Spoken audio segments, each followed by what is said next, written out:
Hi guys, welcome to the channel. In today's video, I'm going to show you how you can make an email without phone number. So the first step you simply need to do is to open Google, and here you need to search for mail.com.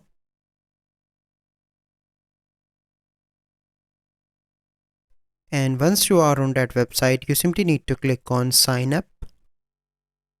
And once you click on that, a registration page will be open where you need to add your mail address, your gender, your first, your last name, your country, your state, your password, and your recovery option. So it is optional. If you want, you can add your recovery number as well. Then you simply need to select I am not a robot.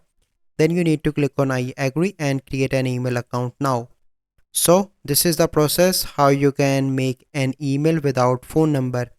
So I hope you find this video helpful. If you find this video helpful, must like this video, subscribe to our YouTube channel for future videos. We'll see you in the next video. Thank you. Have a good day.